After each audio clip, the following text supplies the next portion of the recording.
Okay, I'm Matthew Miller, and obviously, if you've been here before, you know. But if you haven't, this is the 40 Acres postgame show. Please leave a like. Please leave a comment. Please hit the like button. Please share this out with your friends, family, and obviously go over to Mark Rogers TV. Subscribe to the voice of college football, the expert on YouTube of college football. If you're not here for me, obviously go support him, like his channel, subscribe to his channel. And also go over to the channel list, follow your favorite team there. We've got UFC, Ohio State, SEC, whatever you want, it's over there. Hit the like button, subscribe to those channels as well. Thank you for being here. Let's jump into this. That is pathetic. That's pathetic. This team should not lose to an average Iowa State team. That's what this is. It's an 8-4 Iowa State team, 31-7. I'm fine with losing to them. You can't get blown out. By the way, 7 points. Kansas scored 7 points versus Iowa State team. Kansas. Sark should be able to roll out of the bed every fucking morning and score 3 touchdowns.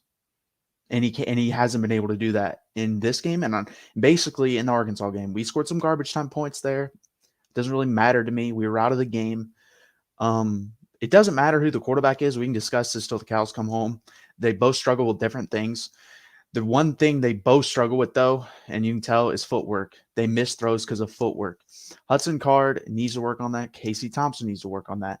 But other than that, it's very weird. They struggle with different things. Casey Thompson is a very good deep ball thrower. Hudson Card is not. Casey Thompson misses a lot of layups. Hudson Card doesn't.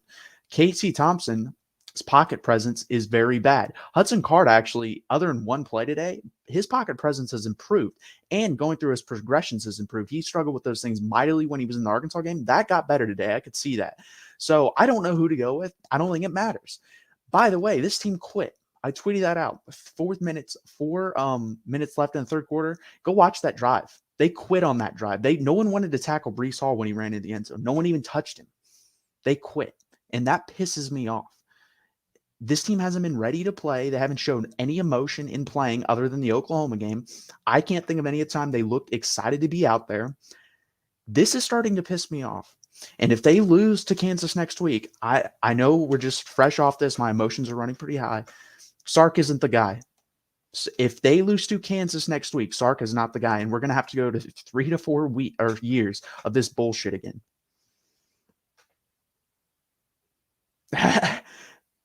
We cannot lose next week. Next week is the defining moment of Steve Sarkisian's first year. If we lose that game, we know what's going to happen in 3 years. He's going to get fired. Personally, if he loses that game, I would love to just fire him then because he's not going to work. You cannot lose to Kansas. Kansas is not a good football team at all. We should beat them by 2 touchdowns. I don't even care how much we beat them by. We have to beat them. This team is down bad right now. Just get a win under your belt. This is pathetic. There's been moments where they've quit. There's been moments where they've looked gassed. And I'm not saying as a team, as a whole, they've quit. There are players on this team you can tell that have quit, though. I'm not going to call them out. Go watch some highlights. You'll be able to tell who's quit. And the only guy on offense, by the way, that shows any desire to protect the quarterback is the freaking backup running back. Hudson Card gets taken out, in my opinion. Great. I was cool with everyone pushing and pulling him up until Greg Ainsworth came in and just did it like 10 seconds after the whistle's been blown. And it's not that loud in that stadium where you can't tell after the whistle's been blown 10 to 15 seconds after the play. That's bullshit. He heard it and he just wanted to punish Card. And Roschon Johnson got in his face and he should have. No offensive lineman did. Roschon Johnson did. So respect to him. Respect to a couple guys on this team. They know who they are. DeMarvion Overshawn, Warrior, obviously got hurt. Bijan, Warrior, got hurt. Roschon, Warrior. I can't think of anyone else, really. I think BJ Foster's a Warrior as well. He just didn't play his best game today. He didn't play terrible. I'm glad they got some of the younger guys involved, but this team, man, 7 freaking points. There's one team in this country that's acceptable against, and it's not Iowa State. It's Georgia. You need to score 21 points versus every other team you play. I don't care. If we would have lost this game 31-21, I would have been fine with that. This Iowa State team's better than us. They deserve to win this game. But they're not some team. They're not some juggernaut that should be rolling over you, beating you by 24 points. That's pathetic. It really is. And I'm so glad basketball season's starting, guys, because I said this last week. I wasn't like this under Charlie Strong. I wasn't excited to watch football, but I was like, okay, let's see what happens because things happen differently every week. So it was fun to watch. It was something new unfolding. Tom Herman, same thing. This team, I know what's going to happen every week. It's literally the same thing every week. Nothing changes. They quit in the second half or get tired in the second half. Some guys quit in the second half. Some guys get tired. Let's jump into the comments real quick. You see, we really are the Corvette when it comes to all gas, no brakes. The joke being the mileage is shit. I don't think we're running with gas. It's all brakes at this point. Jay the Activist. Yeah, Malik Murphy might. I mean, whoever. I think Hudson Card's got a chance because he does some things well and he's improved. If you watch the Arkansas game, he's improved. But Casey, they both have god awful footwork. They both need to get in with someone, a quarterback guru. I believe his name's George Whitfield. He goes through with a bunch of college and NFL quarterbacks. They need to work on their freaking footwork. Casey literally will be jumping as he throws the ball and has no feet planted, so he's always inaccurate on big-time throws. And then Hudson, he's got like happy feet in the pocket, and he needs to work on his deep ball. He has no touch on his deep ball. If we combine the two, we'd actually have probably a really, really good quarterback. Unfortunately, you can't do that. You clearly don't follow. No, I don't. But they're a good team. When I said they were a good team, they're not a great team. They're an 8-4 team. They're a solid football team. They should not blow us out. That's what I said. If you think Iowa State should be beating Texas with the type of talent we have by 24 points, you should beat us. By the way, I'm not saying that. Like if you had to have me guess before the game what the score would have been, I would have said like 34-23. You guys, Iowa State. We should not lose this game by 20. We shouldn't score as many points as Kansas did versus you. Sark needs to clean house in the offseason. Way too many soft, unmotivated players on the roster. I don't think he's going to do that because Charlie Strong did that and it backfired. I think he can get rid of some guys, but I don't even know. Like, it's bad. There are a lot of soft guys on this team, and they're at bad positions to be soft at. There are certain positions on a football field you can be semi-soft and get away with it. We're soft up front, and when you're soft in the trenches, that's literally the worst place to have soft football players. And our offensive line has proven that. Like, you can take cheap shots on our quarterback at will. They're not going to do anything to you. It's going to take the backup freaking running back to show that he has guts and get up in the dude's face. I actually thought the offensive line was, compared to what they've been, they were better today. But yeah, they're just bad. There's nothing we can do at this point, but they were better today than they have been in the past. And Iowa State actually has a really good, Will McDonald's a beast. He's going to be an NFL player. So I have no issue with him wrecking the game in some instances. But like a Baylor, they don't really have much up front on their defensive line. And we got torched. They have good linebackers and scheme. But it's this team is basically, okay, this is what this team is. If they don't just get like a 4-touchdown lead in the first half, they're going to lose. They're going to lose. That's what it takes. They've blown 3 touchdown leads. They haven't blown a 4 because they've never gotten a 4-touchdown lead, but that, in my opinion, would hold. But that's about the only lead that will hold. So until that happens versus any team, if we don't have a 4-touchdown lead versus Kansas in the first half, don't be shocked if it's a close game going into the fourth quarter next week. That would not shock me. And if it is, Jesus Christ, I don't even know what to say at that point. Like 10:30 can't come soon enough if we lose to Kansas. I'm more excited by that anyways. Gonzaga plays Texas next week, basketball 10:30, Spokane, Washington. Can't wait to watch that because that team will actually have fight in them because Chris Beard won't allow people that don't have fight on the team. So at least we'll have that. Jay the Activist. Casey and Card doesn't have them arm strength to run this offense. I think Card does, but he's so inaccurate downfield. Like, he has the arm strength, but he just can't throw it accurately downfield. That's what I'm saying. And then Casey's the opposite. Casey can hit the long stuff, but he can't hit the check downs. He can't hit the open layups, which is, again, weird. There are guys that struggle with that, and again, I think that's more footwork than anything. But Card hits those, and actually Card did a really good job of getting through his progressions and checking down. By the way, Bijan was a freaking leading receiver. That should never happen. I want him involved in the passing game, but he was only involved out of necessity. He had to be involved, otherwise Hudson Card would have been killed.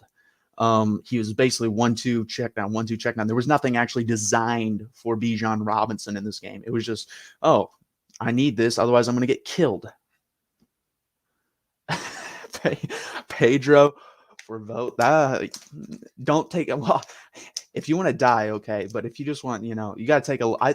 Funny thing is, I've had fentanyl in a hospital setting where they literally give me 1/1000th of a gram to literally take pain away, and it works. Don't take any more than that unless you want to die. That's what I'll say to you. Isaiah, sorry. Props to the defense who played so in the first 3 quarters, but can't stop everything in special teams. I don't know. Anyone want to guess in the chat what the hell happens to the defense in the second half? First drive, Brees Hall runs through us like shit through a tin can. Brees Hall, by the way, had more yards in the second half than our whole offense. He had 17 yards in the first half. I think he had 136 on the game, 17. So what, 119 in the second half? And I think we probably had under 50 yards total in the second half.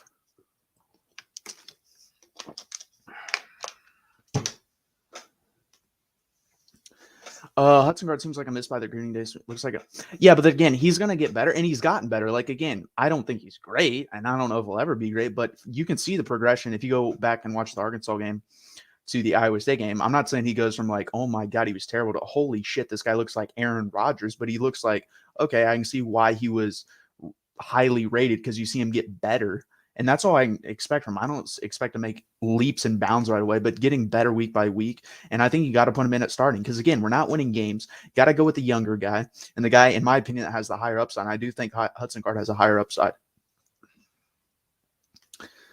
Case and Cheney, I'm done. I'm honestly done. There's no heart, no grit, no determination, no technique, no fight. Lower this a little bit. I'm tired of the shit. When will Texas finally dominate powerhouse again? That's a good question. I don't know. Yeah, I was like 2 or 3 weeks ago, people were leaving like, we better be worried about Kansas. And I'm a big enough man to admit it. I was wrong. Like, I said we shouldn't. We should be worried about Kansas. Kansas can beat us if we play like this tonight. Which, I can't believe I'm even saying that. Like, that's pathetic to be even saying that. Like, this, by the way, this Kansas team is way worse than the team that beat us. Way worse than the team that beat us under Charlie Strong. And I'm worried about them beating us. That shows you where this program is right now. And that's pathetic. That's really freaking pathetic. At least that Kansas team, I think that year, including our win, had 3 wins. This Kansas team hasn't freaking won a game this year. Card was only, yeah, exactly. That's why it's hard. It's more about like what you see him. He has all the tools, but it's a coach has to get the stuff out of him. And I think that's possible. Like I said, he's made a little bit of progression. You can see that. But again, it's hard to tell. Like, I'm not going to judge a guy too harshly basically in his first year playing. It is his first year playing. So, and Malik Murphy's not going to be ready next year. He's just not. You're going to see the same stuff with, like, you'll see more wild throws because that guy's got a cannon, but you'll see a lot of the same thing Hudson Card's going through. So I think you got to go with Card for at least next year. I mean, unless you get a transfer quarterback, and I can't really think of any transfer quarterbacks on the market that would be like a drastic improvement. If you can think of one, drop it in the chat. No, 100%. Charlie Strong was a very good human being, and he improved the culture. God awful X's and O's coach. So, like, probably the worst in history at Texas, and X and O's wise. Like, if we could have gotten Tom Herman, who wasn't a great X and O's coach, but at least an average X and O's coach with Charlie Strong's culture, I think we would have been on the right track. But unfortunately, that did not happen.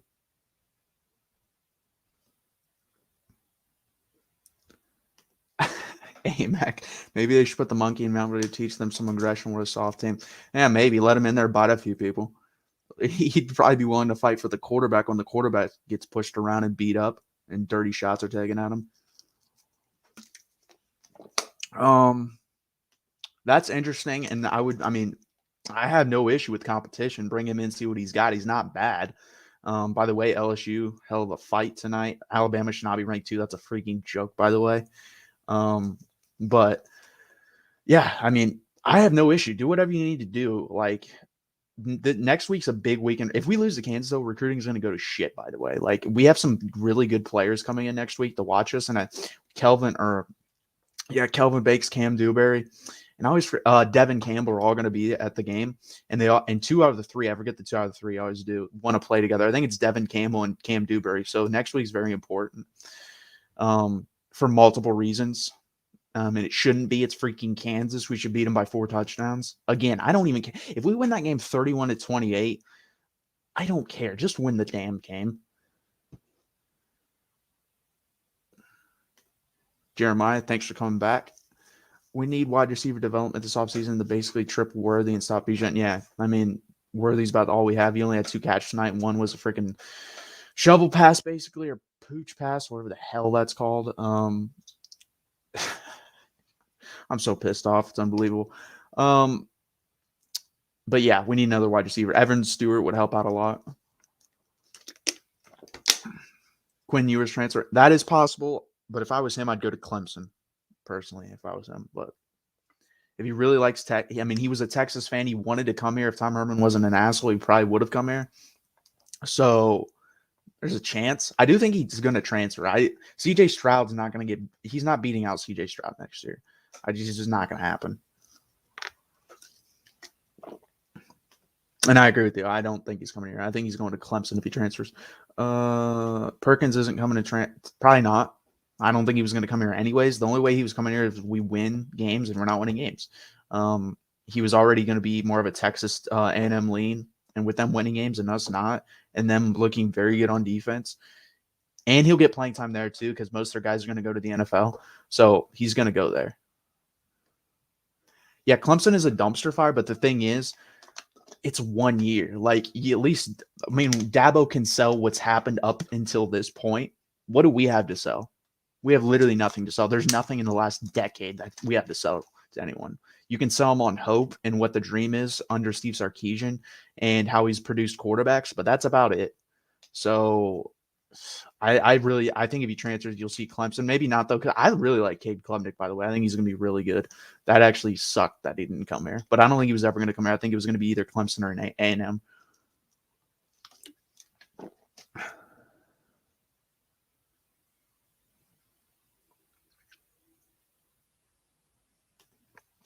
I've heard the name. I'd have to watch him play. Harrison Baylor. I know you're talking about, Tennessee kid. Yeah, I'd have to watch him play. I don't think he's played that much, and I haven't really got to see him. By the way, I think Tennessee beat Kentucky today, which it's hilarious to watch all these SEC teams that were ranked in the lower portion just to make the top SEC teams look better lose today. So stupid. Demo was getting help off the field and barely put any weight on his right leg. So that may be an issue. Bijan will be fine. I'm not really worried about him. Or no, Demo, my bad. That was Demo wasn't, but he came back in the game. I'm more worried about Bijan. I got the two mixed up. Bijan, that's going to be interesting.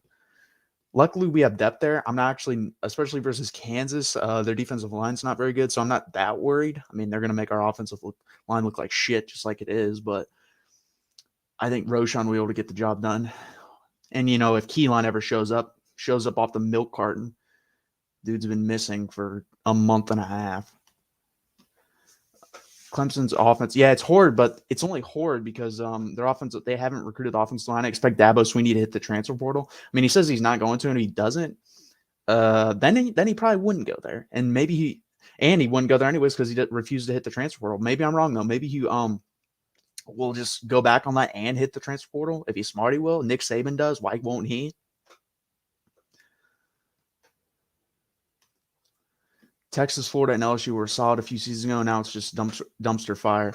Yeah, to be fair, though, to the Texas situation is different because this is Sark's first year. I mean, what is this? Dan Mullen's fourth year, Ed Ogeron's fourth year. Basically, they won with other people's players. So, and then once they've kind of gotten recruiting on their own, they haven't been that good. And Dan Mullen is exactly who I said he was. About a month and a half ago, I said on this channel that he was Tom Herman 2.0.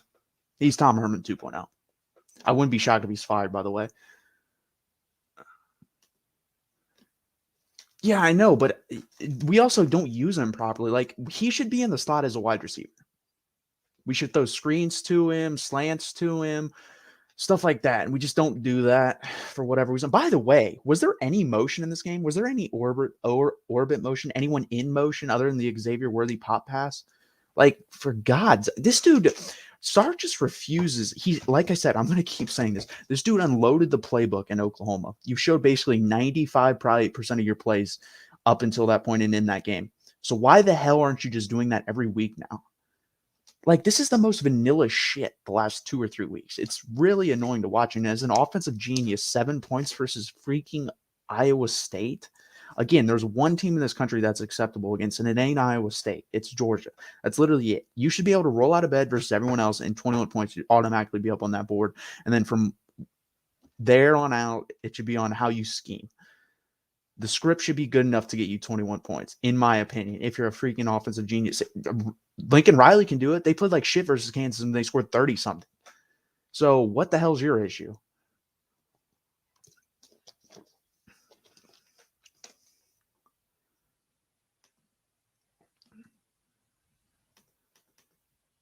Dan Mullen on the Texas staff plus Evan Stewart will be at Texas and Mullen gets fired. Yeah, I think he's going to go to Texas anyways. I just get that feeling. But yeah, I mean, I would love Dan Mullen. He's a genius offensive coordinator. What we tend to do with people is we promote them to incompetence. Like if you're a good manager somewhere, then they promote you up higher up the chain, and they just promote you up until you're not good at that job, then they fire you, which makes no sense to me. Just keep someone at the job they're really good at. And also, as a human being, you need to know what you're really good at and just stay there. It's kind of like what Brett Venables has done at Clemson. I think he realizes he's a very good defense coordinator at a very good job making good money. What the hell's the point of go taking an average job and then in 3 years you're fired looking for a defensive coordinator job that's not as good as the one you had? Darkness 7256. Thank you for jumping in the chat. Keilan Robinson should have been winning to replacement. Deshaun James should be pulled from the return. He looks scared. I kind of disagree with that. He's like probably one of the 3 best returners in the history of Texas football. I 100% agree with the point of Keilan Robinson should be the Winnington replacement. He's under. We don't have guys like that speed wise and shiftiness wise. Excuse me. And we just refuse to use him. There's one guy on this team that can like probably outrun him on offense, and that's Xavier Worthy. And we're not using Keilan Robinson. It makes no sense to me.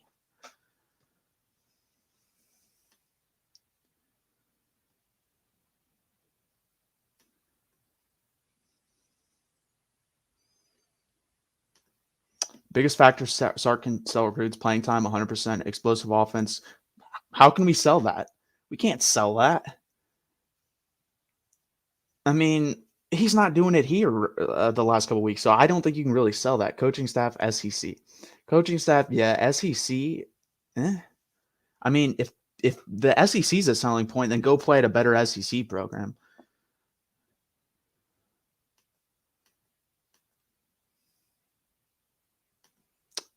Asian dude, I don't get it. You guys are saying Bijan isn't getting the ball enough, and now this game they're running him into the ground. I was saying he wasn't getting the ball enough in general in different ways. We just run the same like 3 running plays, and yeah, I have an issue with if you're just going to do that, then run it with someone else so he doesn't get killed. I want him involved more in the passing game and not like tonight. I want to see screens. I want to see him out in the slot. I want to see him outside. Like put him on one side of the field and everyone else on the other side and run one-on-one type stuff. No one's going to guard him one-on-one. It's just not going to happen. And Sark just refused to do that. He basically hasn't done that since the Louisiana game, and then it went away. He's gone away from things that have worked, and I don't understand it. And then there are some things where I think he refuses to try because he knows the offensive line isn't good. But the thing is, you're getting blown out. Try anything. I don't care. Do something crazy. It doesn't matter. You're getting destroyed anyways.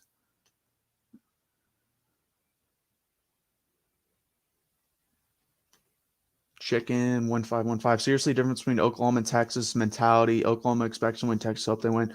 You'll have the talent. It's mentality. I don't disagree with that. I don't think that's something you can build overnight, though. That's something that's going to take 2 to 3 years to get put in their heads, and you're going to eventually going to have to get results from it. Otherwise, it's just going to become coaches talk. That's just the way it works.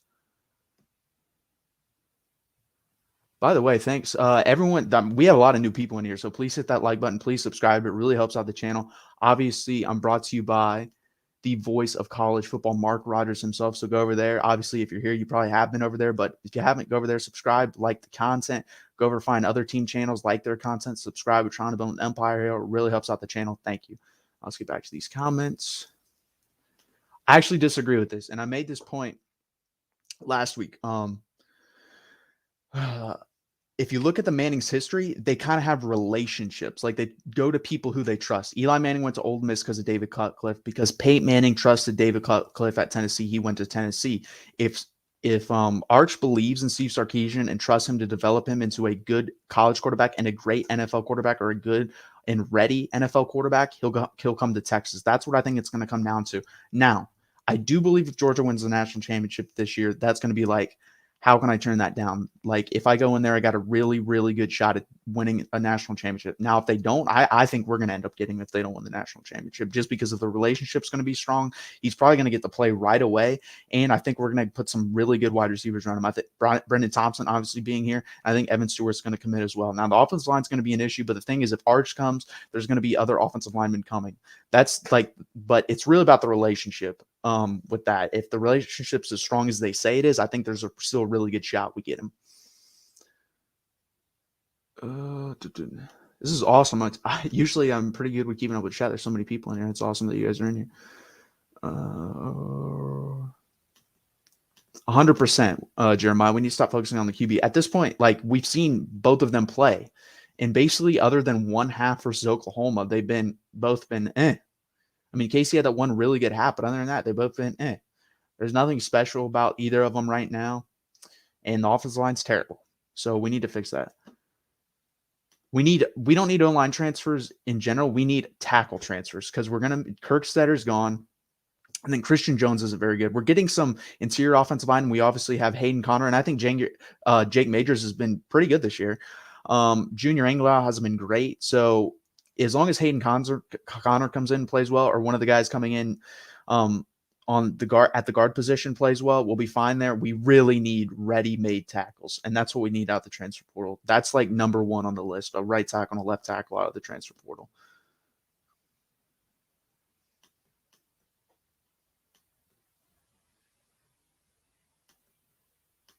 Lorenzo Bennett, he did the wrong thing by putting Hudson Card. I'm sorry, but that guy just isn't a good QB. I mean, Casey Thompson was missing wide open throws. You had to do something. I actually agree with them, but I mean, to be honest with you, I don't think either of them. Jay the Activist actually said this. Either of them are great, and I agree with them. They're both eh. Again, that's like the only word I can think to describe more adjective. Eh. But you had to do something. I mean, Casey was just missing some wide open throws.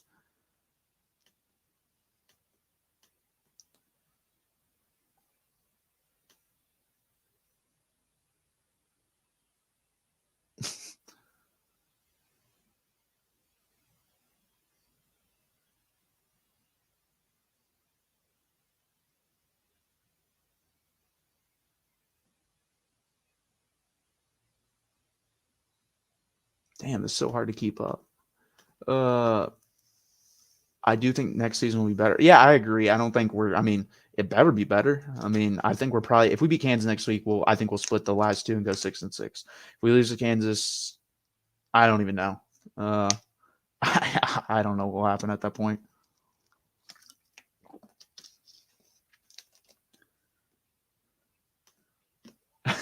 I'm scared to watch the OB. Yeah, Orange Bloods does a good job. But yeah, those guys are super freaking negative, especially Jeff Ketchum. They suck the life out of you after watching. Like, I mean, there's nothing to be positive about, though. I mean, 7 freaking points versus Iowa State. 7. And at one point, I think up until the beginning of the fourth quarter, we had 6 yards on offense. 6. You could literally run a peewee football or a high school football team out there, and they could get 6 yards on one drive. I guarantee you, just run freaking 4 plays up the middle, you'll get 6 yards. That I don't even know what to say to that. Like, it's pathetic.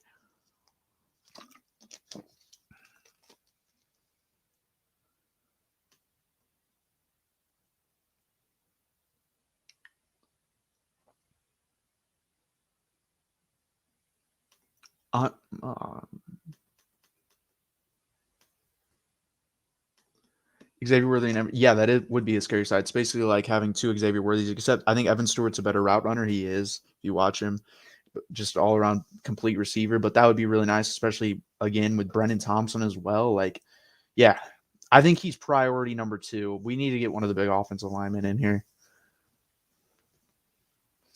The defensive line did look better, but I don't think Iowa State's offensive line is very good. I saw a couple Iowa State people complaining like, maybe this Iowa State offensive line is average at best. And most likely it is, because Texas hasn't gotten that type of push versus anybody, not even Louisiana, really. So their offensive line is probably just not very good.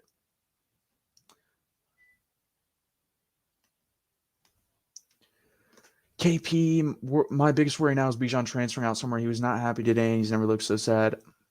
I didn't think that was a possibility a couple weeks ago. I'd have to watch him actually talk. I'm not going to read his body language and guess. I'd actually have to hear him talk, and I guess it's a possibility. I mean, to be honest, if I was him, if he's on Ohio State right now, he's averaging 10 to 12 yards a carry. Like, he's better than Travion Henderson. People can argue with me on that, but literally go watch like the holes they create for Travion Henderson. Look at the holes we create for Bijan Robinson. I watched Michigan State today. Kenneth Walker, there's some points where he wasn't getting touched like until like 7 or 8 yards downfield. That never happens. Never. That has not happened a game this season where he's running wide open like that. Kohler is the best tight. He's a good tight end. He's just not very athletic. But he's a big body, good hands. He's probably the best tight end in the Big 12 currently. Yeah, I'm interested to see what he says too. He's usually pretty honest. I want someone to call him out though. Like, how do you score 7 points? Where was the motion? Where was Keilan Robinson? This team, you scored as many points as Kansas did versus this team. I mean, we need to start being harder on him. He hasn't been good enough as a play caller. He just hasn't. And the defense, the defense played well enough, even though they folded a little bit in the second half. They played well enough to win this football game.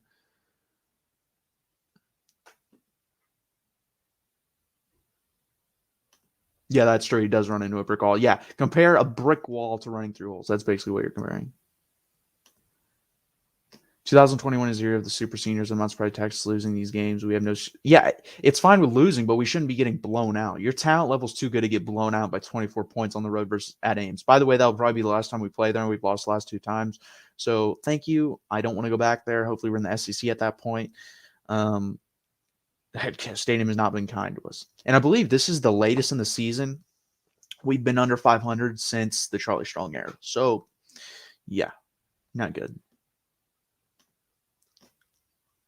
I think we should give Jedi Barron, and Keaton Crawford more minutes. We just need to see what works in the backfield. Granted, we need more pressure, but we also need balls in the backfield. Yeah, I mean, they were playing more people today. I don't know if anyone noticed. You saw Barron Sorrell out there. Jalen Ford got more minutes.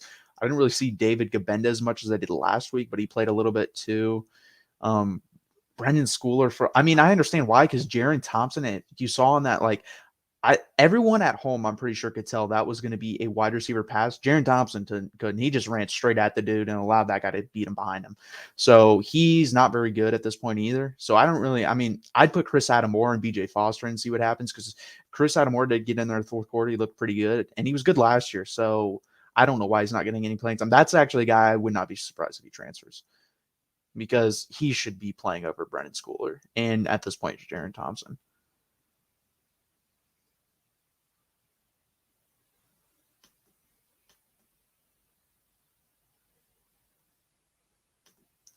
Do you think Herman would have done better? I don't think so. Yeah, I do think Herman would have done better this year. But the thing is, I hate that people are saying should have kept Tom Herman for this year. Why? It would have been his 5th year. If this team goes 7-5, which I think they probably would have gone with Tom Herman, max 8-4.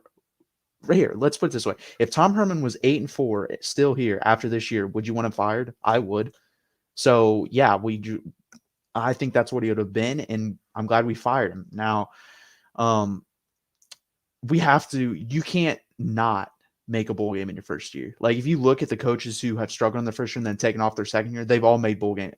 They've, for the most part, all made bowl games. Obviously, Baylor and Mel Tucker at Michigan State, those were kind of different situations with COVID. But if you look at like the national championship type winning head coaches, like obviously Kirby Smart hasn't won a national championship, but he's got a good chance this year, and he's been to one. He struggled in his first year, but they were bowl eligible. Nick Saban struggled in his first year. They were bowl eligible. So you have to be bowl eligible at least this year. You have to be. You cannot miss a bowl game. And we need the extra practices with all the young guys. Like, people forget about that. I think you get like 6 to 10 extra practices. That's a big deal. You may even get more than that. I'm not 100% sure, but you get a decent amount of extra practices. We need that. So we have to be bowl eligible. I actually disagree that BJ Foster is a great tackler. Okay, I'll give you that. I think he's a good tackler. Slow, yeah, but he's not. He's also, again, why are you putting him back there? He should be within 12 yards of the line of scrimmage at all times. At all times, he should not be any deeper than that. That's the max, 12 yards. He should be, if he's 12 yards or 12 yards and in, he's good. He's a great box safety. He should not be back there playing the ball. Just shouldn't. And Brendan Schooler shouldn't be on the field at all. And Jaron Thompson, I don't know what the hell happened to him. He hasn't been very good this year.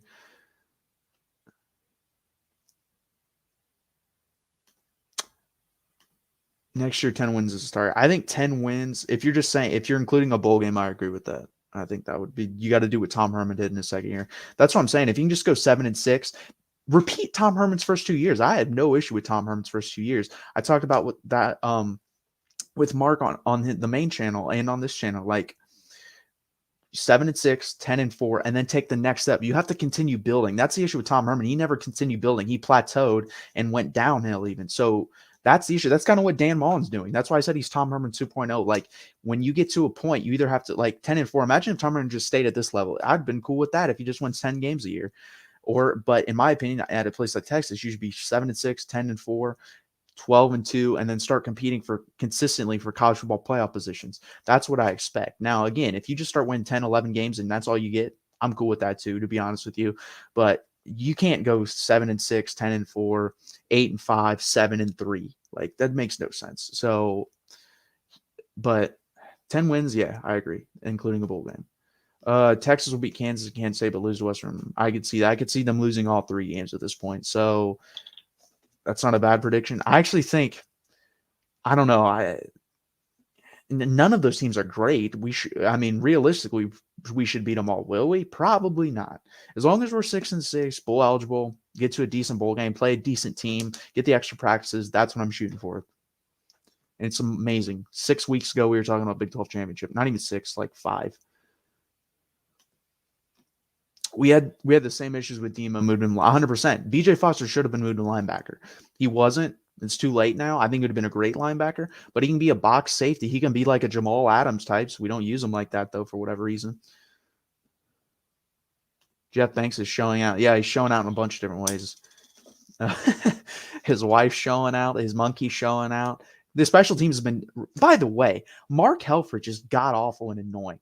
The dude said on every punt, watch out, watch for a block here. Texas is giving it up. I think we've had 1 block punt, and that was because Dicker dropped the ball and it got blocked in the Arkansas game. Have we had any other block punts? I can't think of any. We've been blocking punts. I think we've had 4 blocked punts, and our special teams in general has been fantastic. He's done a great job. So I don't know what the hell Mark Helfrich is smoking up there.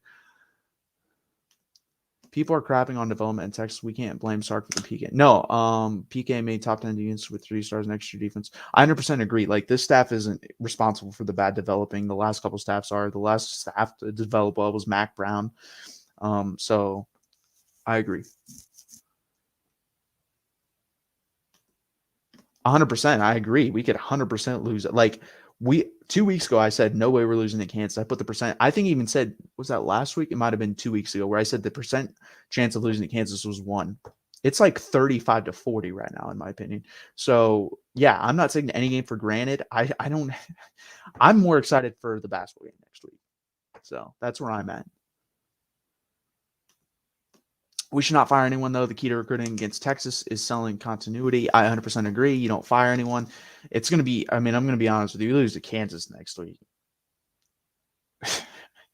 Like I said, it's going to be hard to sell anything. We couldn't sell snow to an Eskimo if we lose to Kansas next week.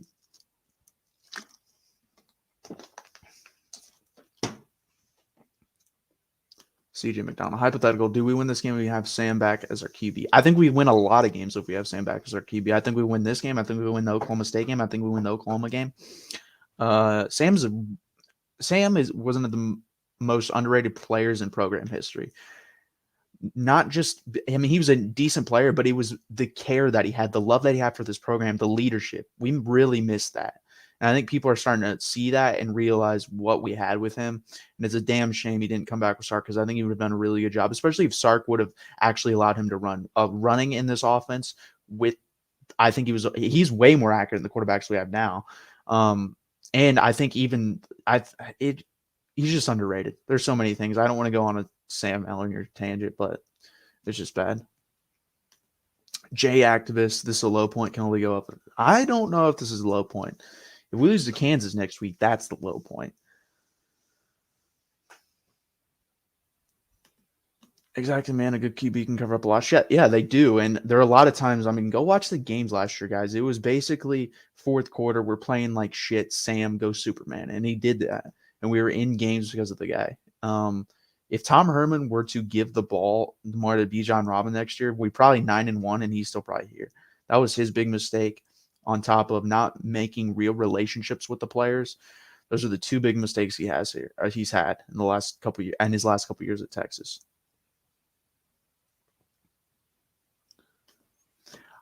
And I will say it again. He never had an arm, but I don't think I agree. He didn't have a big arm, but he had an accurate arm. That's why he's in the NFL. He can hit those 15-yard throws and under, and he's a great leader. He cares. He'll carry you, man. Like he'll do whatever it takes to get a win.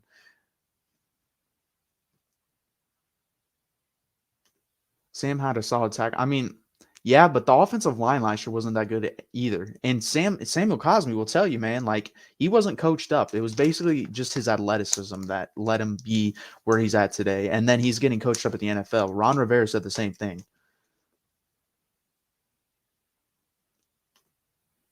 If they lose to Kansas, Sark better go look in the class. Sark, if Sark loses to Kansas, the internet will explode. The message boards will explode. Recruiting will go to shit.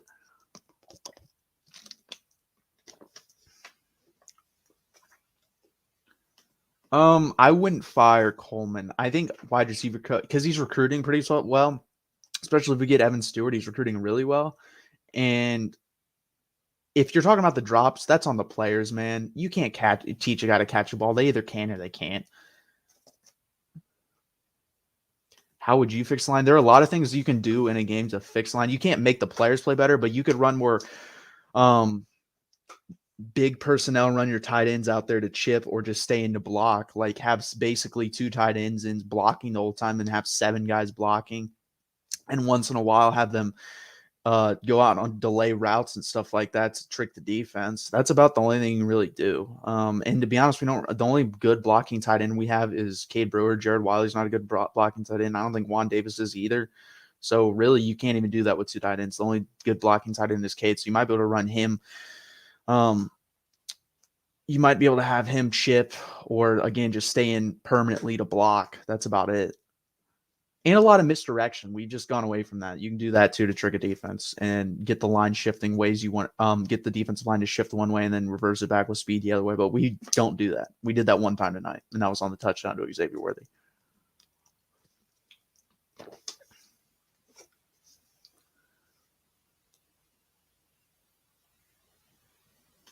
%. Yeah, they could. They didn't really do that. I didn't really see much. Will McDonald's a beast. Obviously, he broke their sack record tonight. He's really good. He'll probably be a day 2 pick in the NFL draft.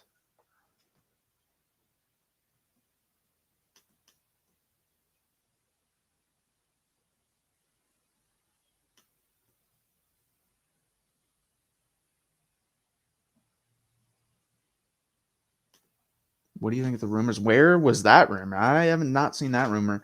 I mean, I wanted Urban Meyer last year, and I think he comes here if he doesn't get the Jags offer. But I don't think they'd fire Steve Sarkisian, need all that money, and bring in Urban Meyer. Maybe I'm wrong. CJ McDonald, it was to prove a point, sweetheart. I don't know what you mean by that. I don't know if that's to me or someone in the chat. They need to practice with soccer balls, which is what the Ravens do to help with drops. Yeah, you could do that. There's really only one guy dropping the ball, and that's Joshua Moore. So he needs to be doing that. You can do tennis balls too. That'll help. But I don't know. Again, I'm not there on an everyday basis, so I don't know what Andre Coleman's doing. I don't think he's doing. Again, it's one guy dropping balls, so it's kind of hard for me to say like he's the problem. I think it's more of a Joshua Moore issue than it is an Andre Coleman issue. CE Urban was from. I don't.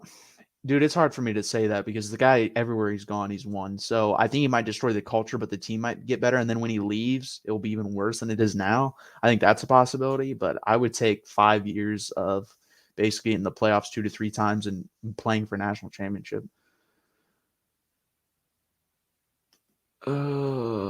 We should try Juan Dixon at Jay Witt's spot. Obviously, can't run all the same routes. You just need a strong dude in the middle who can bully a corner. Yeah, you could do that. I would like to see Jatavian Sanders if you're going to go the young guy route. Might as well throw him out there. I try everything. Like they were starting to do that a little bit on defense. Like I said, they were throwing a lot of people out there. Adam Moore played tonight. Barron Sorrell played more tonight. Jalen Ford played tonight. By the way, played well again, so he should definitely continue to get playing time. I said that a couple weeks ago against Oklahoma State, and they just didn't do it last week for whatever reason. He played a little bit, but not a lot. Played more tonight, I feel like. Isaiah, the fact that Banks with the stripper is a testament to his recruiting. Man speaks and it's smooth as butter. Hope they can. I mean, he's also a millionaire, and if you know strippers, so I think that's the bigger reason. Would be more impressive is if he was just some average dude working a 9 to 5 and pulled a stripper. That'd be pretty impressive.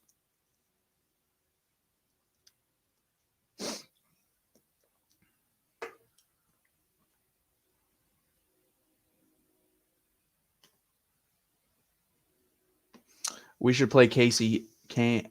I saw his highlights. Kid has hands and burners.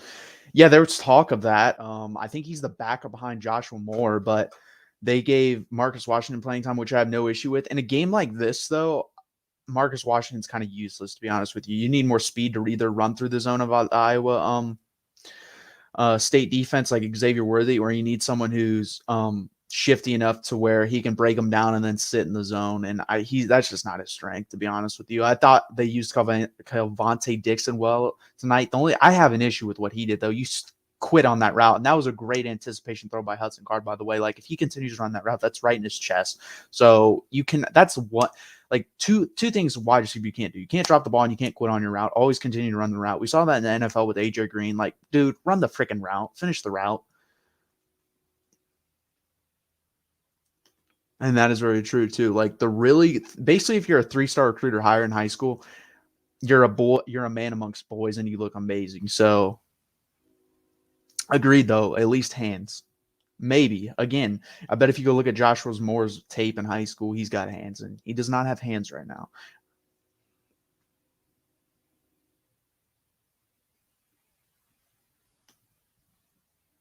Again, guys, please hit the like. Please hit the please share your comments below. Really helps out the channel. I mean, we're doing well tonight. I think that's mostly. I'm gonna be honest with myself because Texas Football Talk isn't doing their live show for whatever reason. I don't think they are. Manning, Green, 3 stars are up there with 5 stars is a Texas problem. I don't know what you mean by that. Hopefully Troy O comes in and just takes the league by storm. It's going to be hard because he's hurt his knee twice, so that's going to be interesting how long it takes to recover. And also, I don't know how Steve Sarkisian is going to use him because he's a big body. I don't know if he's going to use him in a Jordan Whittington role. He may just transfer, to be honest with you, because he doesn't really fit the mold of a Steve Sarkisian wide receiver, but we'll see.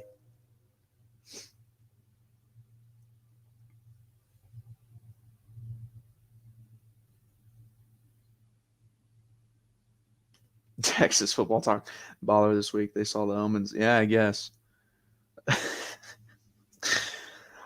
Sadly, I'm gonna be here every week. Nah, I'm kidding. I like talking to you guys, but it's hard sometimes, man. Today was hard. Like I'm gonna go work out after this, and I really wish I could just like run through the highlights before and then jump on.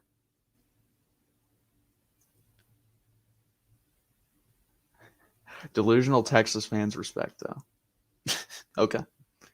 Our tight ends were booty. Our tight ends are never used right, and then when they're used right, they either drop the ball or again, Cade Brewer, bro, you caught that ball, you were wide open, you could have got 10 to 15 yards, and you fall. Like, I can't wait till he's gone. No offense to him, but he's just ever since his sophomore year, he's been bad ever since then. And we haven't had a really big difference maker at tight end since what? David Thomas, Jermichael Finley. So yeah, that's a position. Jaleel Skinner, obviously, I still think we're going to recruit him, but I think he's going to go to Bama as he should. Yeah, again, I don't like this tonight where we're delusional. We're being pretty realistic. This team's a dumpster fire. You want me to say it? Texas sucks right now. I mean, this is definitely the low point. I had to make myself sit through that brutal, slow as hell fourth. I understand. And I wanted to watch that Alabama LSU game. I'm running it through a Roku, so I'd have to back out, go to a different, go to the ESPN channel and watch it. It's just too much work. So I pulled it up on my phone and watched a little bit on there. By that time, the game was already over, so I had to just sit there and basically watch. I mean, I would have rather gone outside and watched my grass grow. It was not fun. It was. I hate watching this team this year, to be honest with you, late in games, because you know what's going to happen, or it's going to be I mean, after that first drive, I knew it was going to happen. After Brees Hall just destroyed us on that run.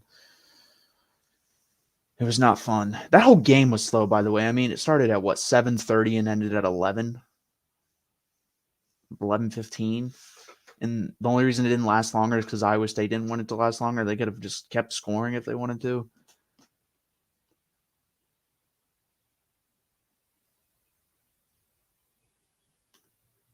Sports Illustrated text channel had people predicting Urban at Texas next year. I mean, he'd be giving up a lot of money. He'd have to give a lot of money back. And then we'd have to spend a lot of money. I mean, you'd have to fire his whole staff. And then, I mean, that's a lot of money, even for Texas, man. You're asking boosters to spend like basically what the last 2 years, like $100 million on football coaches. I don't know if they'll do that.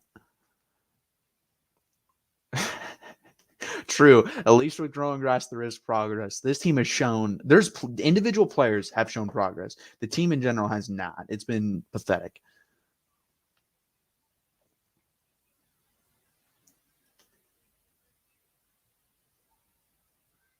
I didn't say 8-1. I said, what are we? We're 4-5. I think I said we'd beat Oklahoma State. We would have beat Oklahoma State, Baylor, and possibly Oklahoma. So no, I said at best we'd be. I don't know, my math's off. I know after like 40 minutes, my brain starts to shut off. To be honest with you, 7-2 at best. I said that's a possibility. I think that is a possibility. We were leading in literally every one of those games. I don't think we'd have lost against Arkansas. We'd have lost against Iowa State and possibly lost versus Oklahoma. So we would actually be 6-3 or 7-2 or 6-3. I think that's possible. Touch of great. Calling tonight's performance a shit show, isn't it? Yeah, it is. That was good. I'm 100% sure I never said 8-1. I'm more than that. I'm 1,000%. I'm pretty sure I said 7-2. If you want to, I'm pretty sure that's what I said. Okay, if I said 8-1, I'm wrong and I am delusional, but I'm pretty sure I said 7-2. And that's, again, I didn't say we would be. I said there's a possibility. I think we would be 7-2. I didn't say right now we would be 8-1 with Sam Ehlinger. I think 6-3 and 7-2 is 100% a possibility if he was a quarterback. Hell, if we were competent in second halves, that would be our record.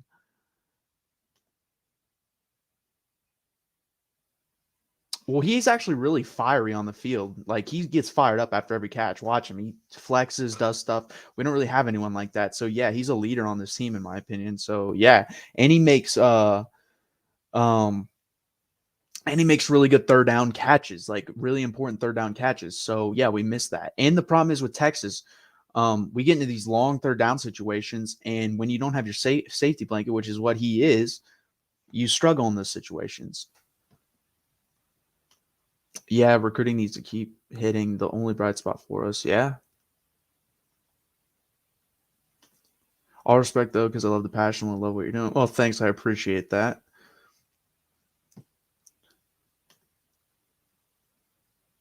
We need someone to watch winning, and he must feel like shit.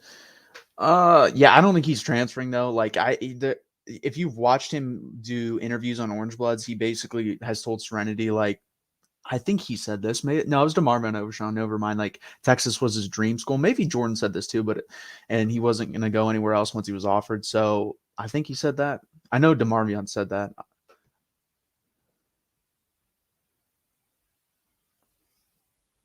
I'm probably going to go for another. Let's see. It's 12:01. I'll go another 9 minutes. Please hit that like button. Please subscribe. Really helps out the channel. Thank you guys very much. And we can talk other foot things other than Texas, because I think we've covered it. You guys want to talk the playoff committee, the invitational committee, the rankings, how shitty they were, or any other game? I mean, there were so many upsets today. I'm not shocked TCU beat Baylor. I'd say the biggest one I was shocked by was I wasn't even shocked by Purdue beating Michigan State, to be honest with you. Nothing really. If LSU would have beat Alabama, that would have shocked me. I don't think Alabama's the second best team in the country, but they're a hell of a lot better than LSU.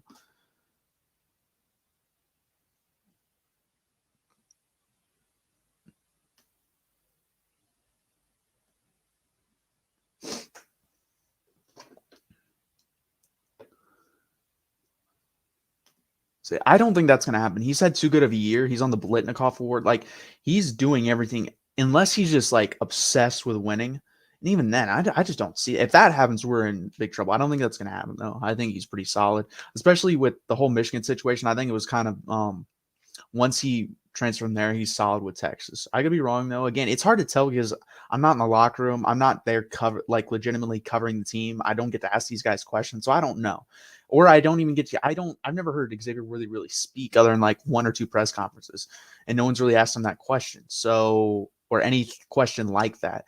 That's why, again, I don't know with Bijan. Again, if I'm Bijan, I would probably consider it for the simple fact, if you go somewhere with like, if he's at Alabama, Ohio State, I mean, this dude's average of 10 yards a carry, no doubt in my mind. So it's going to be interesting. How terrible is the Pac-12? It's really bad. It's really bad. I actually think the Americans better in the Pac-12. I think Oregon's highly overrated. I've said that the whole year. I've always thought them, Notre Dame. Notre Dame's they proved me wrong. They've been better than I thought they were, but Oregon's only that good because they're in the Pac-12. And SMU and Houston should have been ranked. That was a joke that they're not. By the way, I think there's a site I found it a couple years ago, and then Fanatic Perspective reminded me. I'm sure you guys know them. If you don't, go follow them. They do a really good job with Texas football. This Twitter account that basically releases BCS rankings, what they would have been, and they both have Houston's SMU ranked. They also had UTSA ranked. By the way, Wisconsin being ranked at 5-3 is a joke. Go look at Wisconsin's schedule, go look at UTSA's schedule. If you flip schedules, I guarantee you UTSA would at least be 5-3, if not better. So they should be ranked. It's stupid. And by the way, there's one great team this year. You can throw 3 teams in the playoff. It's not going to matter. I fully believe Georgia's going to win. I think Ohio State would have to play their absolute A game in all aspects to compete with Georgia. Not even to win, to compete. So why not throw Cincinnati in there? They deserve it, in my opinion. Just throw them a bone, put them in there if they go undefeated. I really don't understand in this type of year where you have one great team and the rest are or okay, good football teams that, like, in a past year, none of these teams would compete for a national championship. They just wouldn't. This is a special year where we have one great team. So throw Cincinnati bone, put them in there, see what happens. That's my opinion.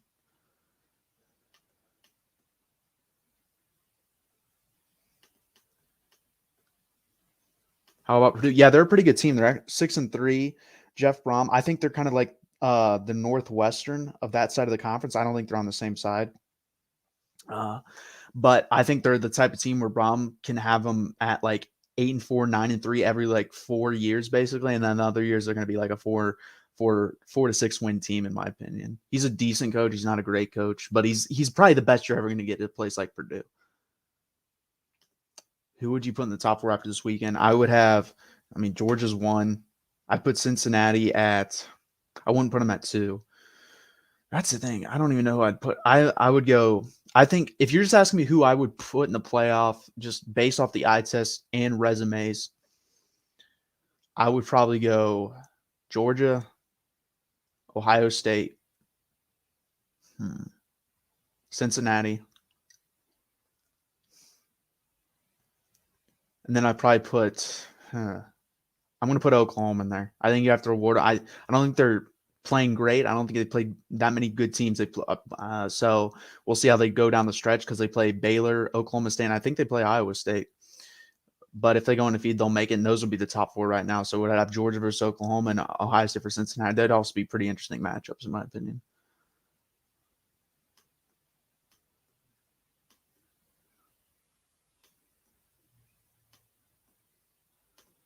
Sheldon Lee, thank you for joining me. Just popping in to say what's up and ask your thoughts on Okie State after today when compared to Oklahoma. Oh, I think Oklahoma's a better football team. I mean, I also think the mental factor. Yeah, thank you for the super chat, by the way. The mental factor there plays a part in it. I think Oklahoma State hasn't beat Oklahoma in like 9 years, so that plays a big role in it.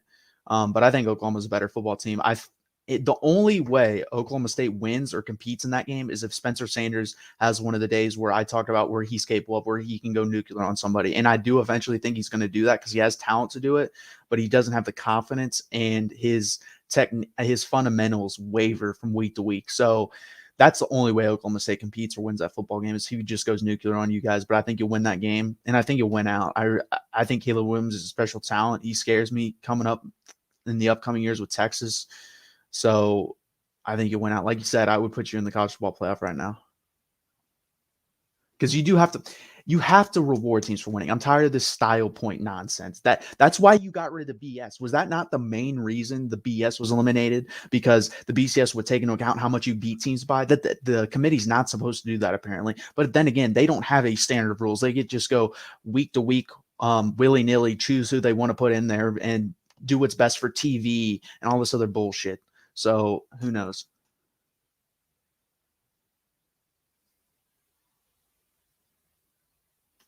Jeremiah, I cheered for 5 teams across 3 sports and they all lost in one day. My luck's terrible. Who were the 5 teams? I'm interested to hear about that.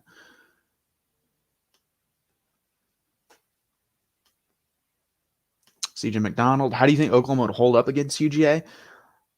It'd be closer than people think because Oklahoma's offense is at least semi-explosive. That's the only way you're going to be able to compete with Georgia, by the way, is just have an insane day on offense because their defense isn't – I don't think their offense is capable of scoring more than probably 35 points, I'm going to say, on a real – I don't even know, 31 points on a really good team.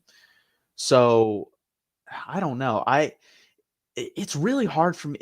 Their defense is so good. That's what gets me. But Stetson Bennett, I mean, I don't know if you win a championship with him. This isn't freaking late 2000s, early 2010s with Alabama, and you have like John David Booty, or that was the USC quarterback. I'm trying to think of John Parker Wilson at quarterback, guys like that, or AJ McCarron, who are just like game manager types who make some big throws, but they miss on a lot of other ones. So, and Stetson Bennett's worse than that. So I don't know. This defense, again, is probably it's the best defense I've ever seen. It could be one of the best ever. So we'll see if they win with him at quarterback and they're only scoring like 24 points a game, basically in the college football playoff is what I would expect with him at quarterback versus the teams they're going to play 24 to 31. That's pretty freaking impressive in my opinion. So I don't know. That'd be an interesting game. Trailer's just a really good human being. UTSA is going to be strong. Yeah, they are. And I don't think he's going to stay. I think he's gone after this year. I think TCU would be insane not to offer him the job. I think Texas Tech would be insane not to offer him the job.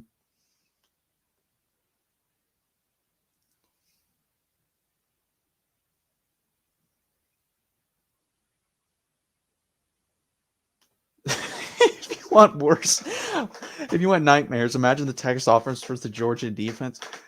The thing is, though, would Texas offense do any worse than they did today? If they played like they did today, they would. But I'm just saying, if you told Texas you're playing Georgia in a month, go prepare. Would they do any worse than they did today? I don't. I think they do exactly what they did today. Like, yeah, if they played this type of game versus like if you told them, well, we're playing Iowa State, and then Georgia showed up and they had to play them with the game plan they had and the energy level they had, they would have gotten beat like 56-0, and we probably had like 30 yards on offense. Jordan Davis would have literally buried Hudson Card and Casey Thompson in the ground. They'd be dead right now, and that'd be headline news.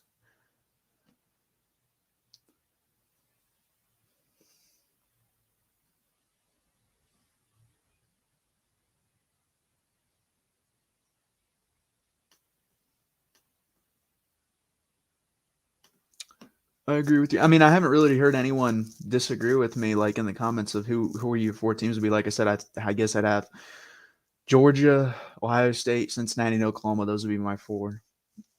Alabama I mean, they've beaten Ole Miss, who's a good, solid football team, probably somewhere between 13 and 20th best team in the country. But other than that, they struggle with a bad Florida team who South Carolina destroyed today and Georgia destroyed last week. They struggled with LSU. This isn't a great Alabama team. They're just not. If they win out, they're in, clearly. But I really do believe the committee set them up. And if you look at the rankings, set up the rankings to where they can lose a close game versus Georgia and get in, which is total BS.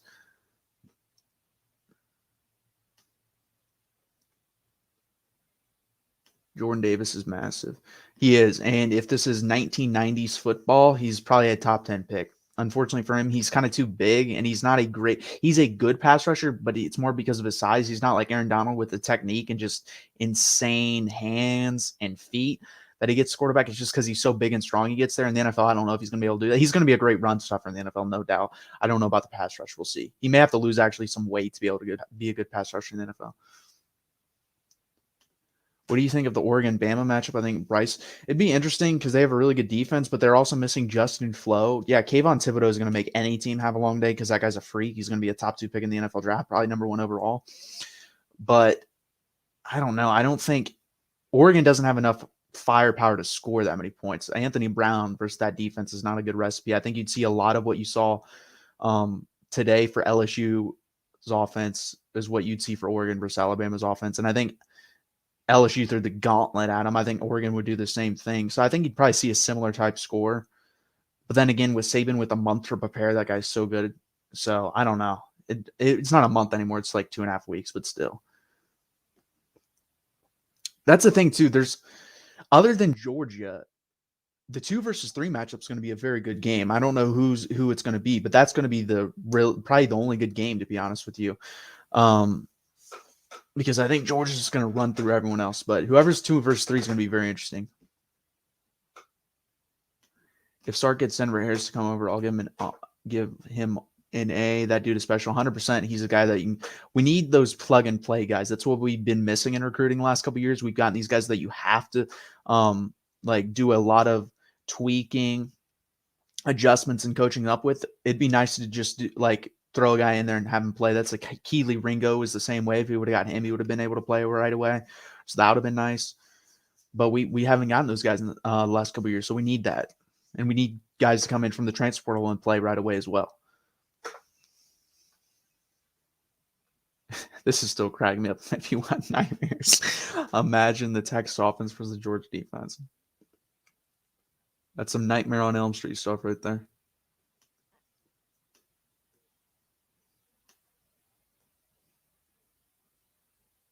Rattler should transfer. That actually wouldn't be a bad spot for him, to be honest with you. They need a quarterback. Their defense has picked it up with Jim Knowles there, but their offense has not been good. And it's because they haven't really had a quarterback. That Shane Ellingsworth or Eilingsworth guy isn't very good either. I need to cheer for whoever I don't want to win. Yeah. Root for Gonzaga next weekend, please. I'm so stoked for that game. College basketball might be my favorite sport, so that's going to be fun. I wanted to get tickets to that game, and that game has been sold out for a month. I also looked into getting tickets for the Texas versus Texas Tech game in Lubbock. Way too damn expensive. I'm still thinking about it, but they are very expensive. We're talking $1,000 in the bowl level, and then $250 for the third section. It's insane.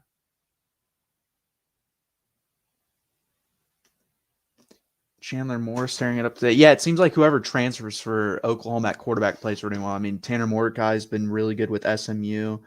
He played well today. They have another transfer too that transferred a couple years back that's played really well too. So, I mean, they just get a really, really, really sorry, I just saw a comment. I lost my train of thought. They get really, really good quarterback prospects. I could talk to him about that. Would you guys be interested in that? How about Texas postgame? I don't know if he wants me to do that because it is a football channel.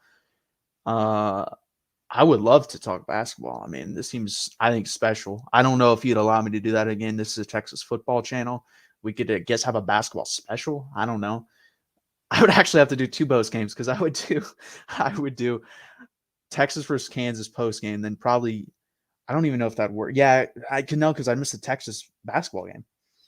It's going to be a quick post game show. Just to let you guys know next week. And we're talking half an hour because I want to watch. I could just run it on my phone as well. But that game could be the best game of the year. Are you talking about? Oh, you're talking about like doing an actual show during the week for Texas basketball.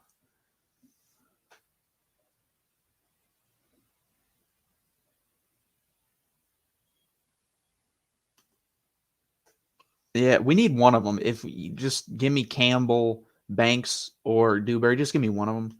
Sorry, I wasn't trying to be a dick about it. I just really do think it's nuts. I don't know what's going on. I don't think you were a dick about it.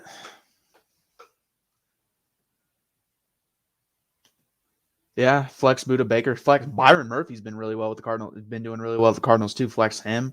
I mean, there's a lot of good. I mean, Shaq Thompson, linebacker. I think he was converted from a safety to a linebacker. He's been really good. So I mean, he might be the best linebacker in the NFL now. So yeah, just flex those guys. I mean, he's not a corner like you said, DB, but flex them all. Hopefully, Jimmy Lake gets fired. We can bring him over and have him be an analyst or something because he's a really good recruiter and he knows what he's doing. He's not a very good head coach. Again, promoting to someone into incompetence. He was a great defensive coordinator. Doesn't mean he's going to be a great coach. Just keep him at defensive coordinator. If someone's great there, why risk having to fire them because you promoted them to incompetence? It never makes sense to me. I know you got to take chances sometimes, but if someone's great at something doesn't mean they're going to be great at something else.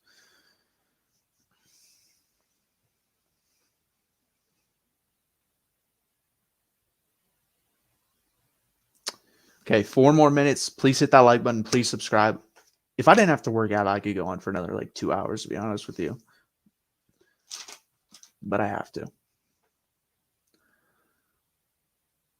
Ooh, hot take. Give Saban a month to prepare and they will beat Georgia. The problem is with that, they're not going to have a month to prepare the first time they play him. They're going to play him in the SEC championship game. And if they lose that game, then you're not going to get that month to prepare. If they win that game, I don't even think you'll get a month to prepare because they're not going to rematch you. You'd play him in the national championship, and then you wouldn't have a month to prepare. You'd have 10 days. So I don't even know if you did. He's not going to get the chance to have a month to prepare in any situation.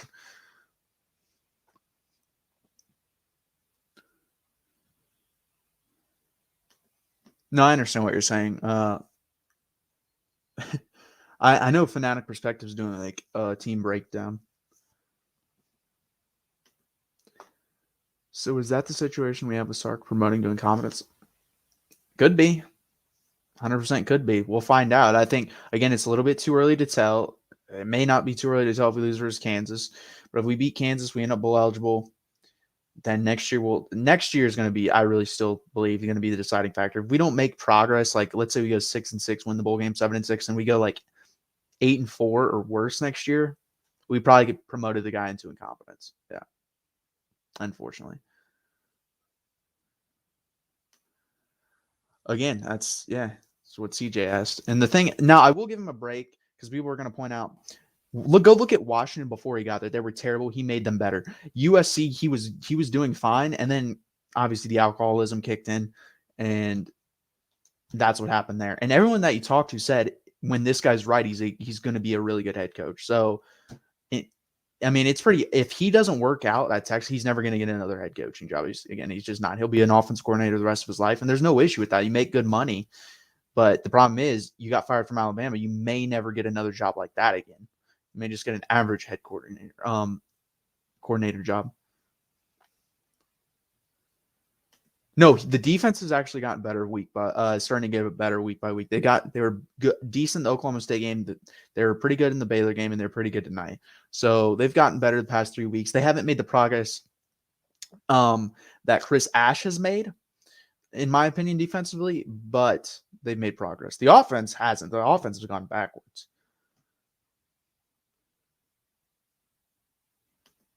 Man, if I was Texas, I don't think he'd coach at Texas. I think there's only one program in college he would coach for, and that's Boise State. And I think Boise State called him, and he had no interest in that. I think he's a head coach. I'm a Broncos fan in the NFL. I actually think I wouldn't shock me if the Broncos try to throw the bank at him next year when they fire Vic Fangio. He could also be the head coach in waiting in Dallas. I've heard that been thrown out there that Jerry Jones has like a backdoor deal with him in a couple of years when Mike McCarthy steps down, fires, retires, whatever happens, that he'll be the head coach. Who knows?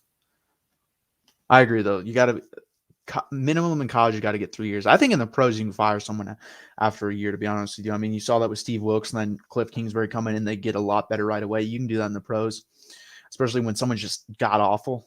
like Steve Wilkes was. I think Steve Wilkes is a really good, again, promoted to incompetence. He's a really good defense corner. He was terrible as a head coach.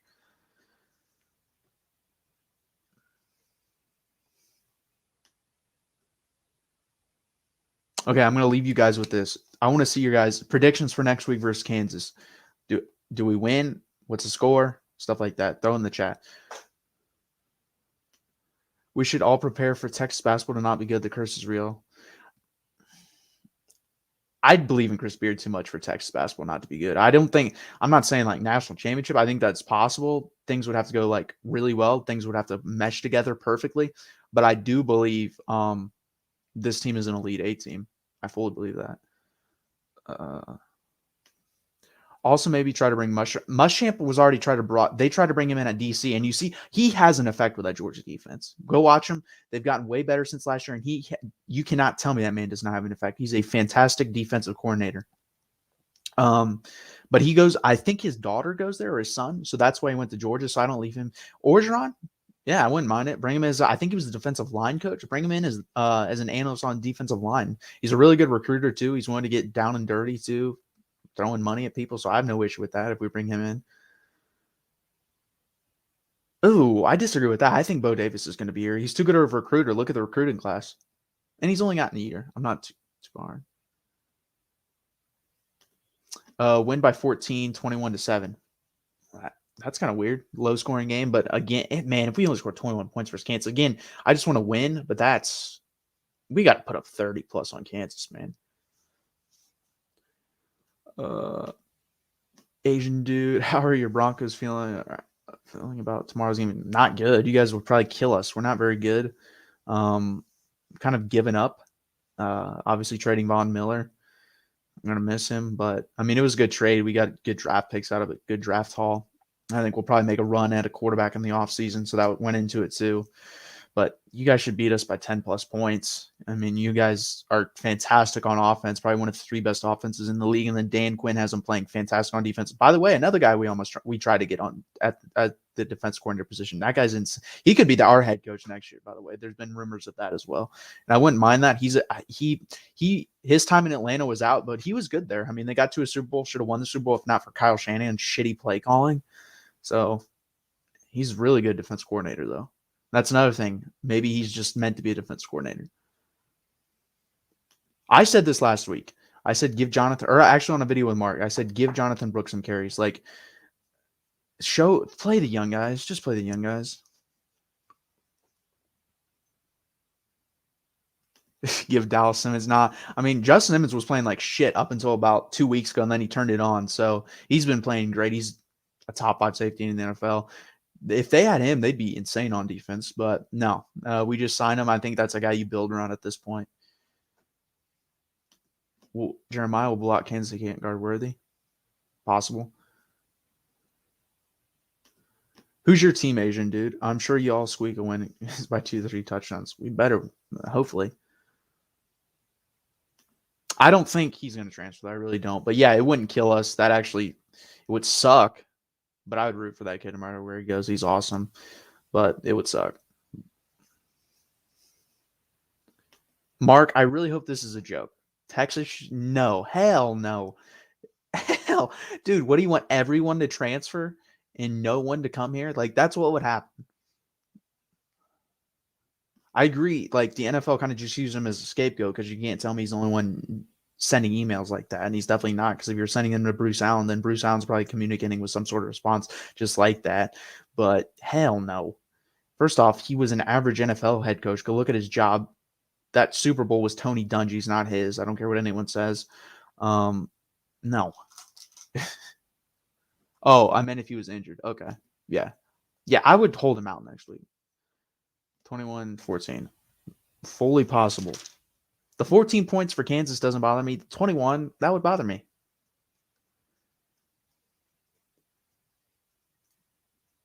I can't believe you said John Gruden. That man's probably never going to have another job again. He doesn't need one. He's rich as hell. But, and I do think some of the stuff, like he should have been fired, but it was unfair of that his emails were the only one released. I feel like the Washington football team's emails should have been released, but what do you expect? It's because he said, that's the thing too. He could have said literally all those things, But what got those emails leaked and him in trouble was really him talking about Roger Goodell. If he doesn't say anything about Roger Goodell in those emails, those don't get out.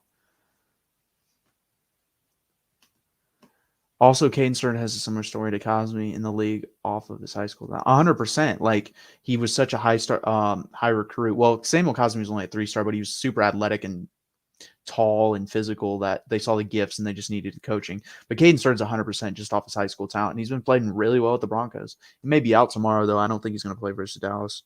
That's another thing, too. You got Randy Gregory's going to have a field day tomorrow. No offense to Calvin Anderson. Obviously went to Texas. He's playing left tackle tomorrow. Garrett Bowles has turned into a really good left tackle, probably one of the 5 to 6 best in the NFL. But Calvin Anderson is going to get beat a lot by Randy Gregory. Who do you think starts? I wouldn't be surprised if there's quarterback rotation versus Kansas. But if I had to just guess who's coming out first, I would say Hudson.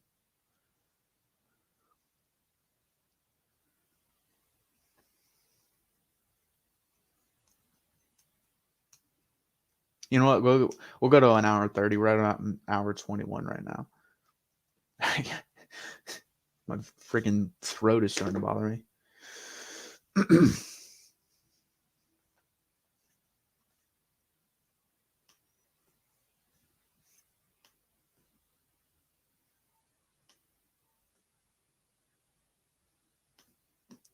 Card is started from here on out, and Casey's stuck here. Yeah, but I think he has 1 year left, so he'll transfer. He does have 1 year left. He'll transfer. I don't know where he'll transfer to. I think Oregon would be a good spot. He's better than Anthony Brown. But who knows? Penn State also. Sean Clifford's terrible.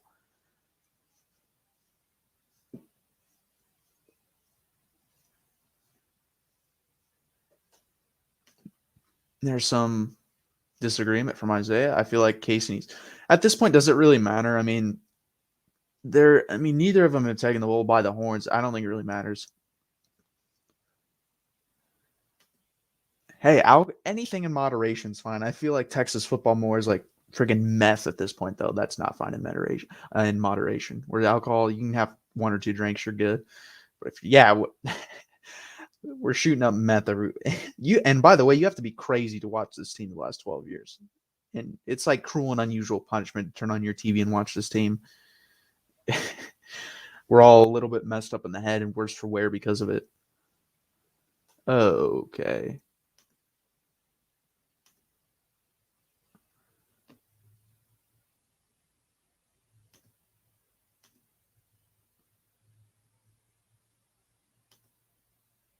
Is he blocked? I'm trying to block him.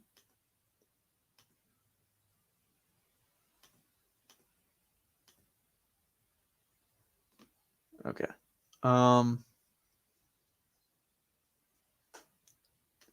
Yeah, that's the thing too. He only has 1 year, so this is the bet you have to make.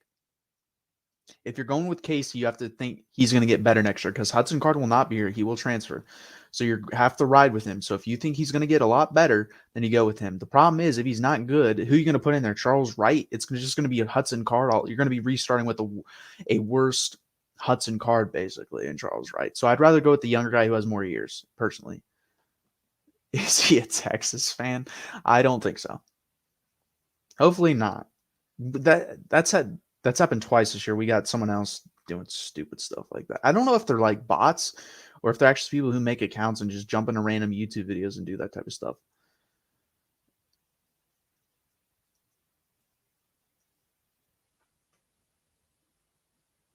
Yeah, Malik Murphy. The thing is with Malik Murphy, do you think he is Justin Fields or Trevor Lawrence or Deshaun Watson? Someone like, or even a Colt McCoy, where basically can come in and just do what the offense needs or be really good. You have to be able to at least run the offense. I don't know. Hudson Card can't even do that at this point, run the full aspect of the offense. So can he do that? I don't know.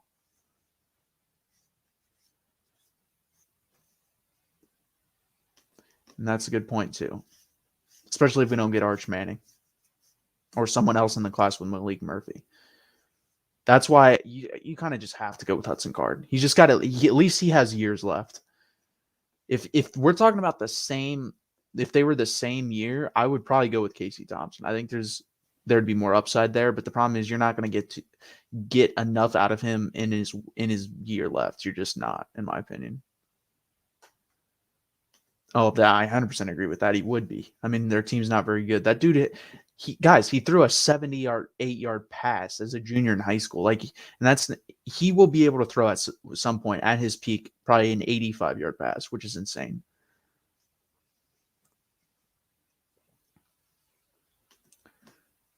Yes, but it can also bring bad habits to where you try to force things because you're the only reason you're in this game and where you have to carry a team on your back. That's kind of what I think Sam did. He forced a lot of things because he realized the only way we're winning is if I put us on our back.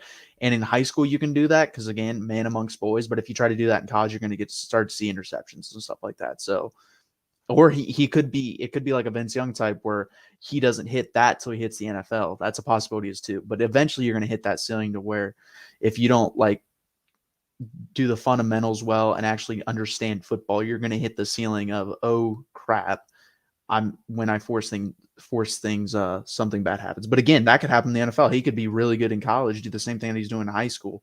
And if he wants to do that in the NFL, I don't care. As long as he's doing it at Texas, that's all I care about. 100%. That's the job of Steve Sarkisian. That's the main reason he was hired. So it's going to be interesting. There's a lot of interesting things.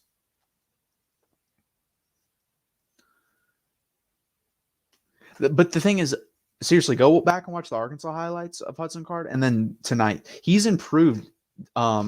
He's improved a lot in going through reading defenses and then finding his outlet, like Bijan Robinson.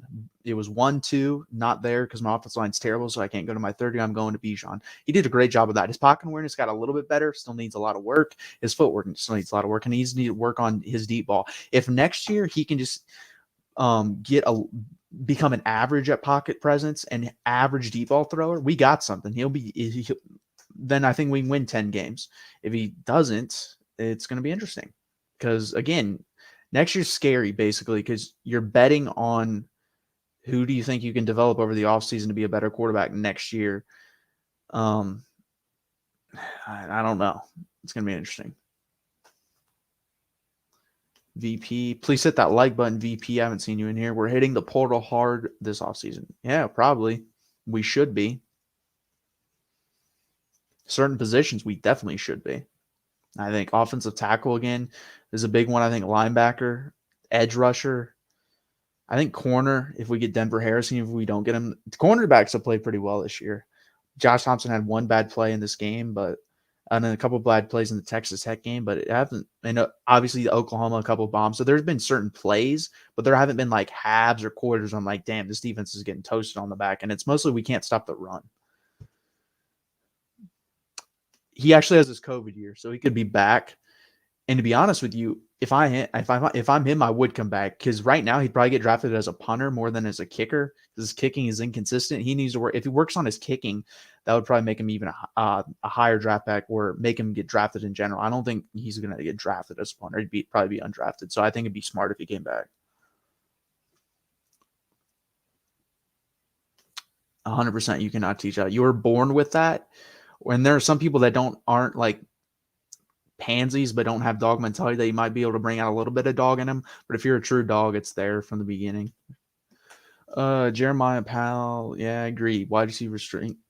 I don't know about safety. Corner, I would agree with the wide receivers. Safety, and I don't even know about wide receiver. Really, Xavier Worthy. Safety, I don't know. BJ Foster in the box tackling wise has been good. Jaron Thompson has not been good, and Brendan Schooler has not been good. So I disagree with that a little bit. Corner, I agree with. Wide receiver, to an extent, I agree with.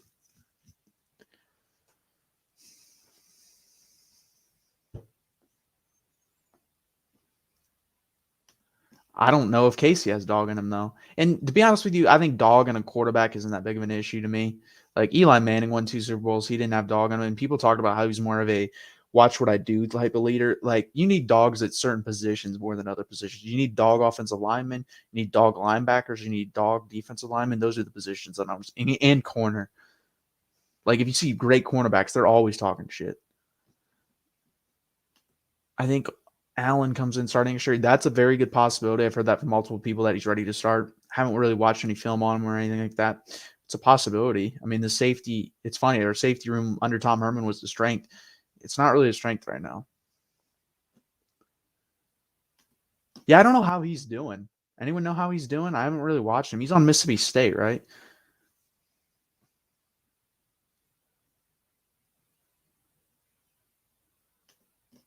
BJ's gotten a lot better. Yeah, he's gotten better, but he's still not a great. He's not back there. You're not putting him in coverage one-on-one is what I'm saying. You're just not doing that. If you are, you're making a mistake. I mean, Sam Ehlinger had a little bit of dog in him. But again, I don't think the quarterback position is like end all be all to have a dog.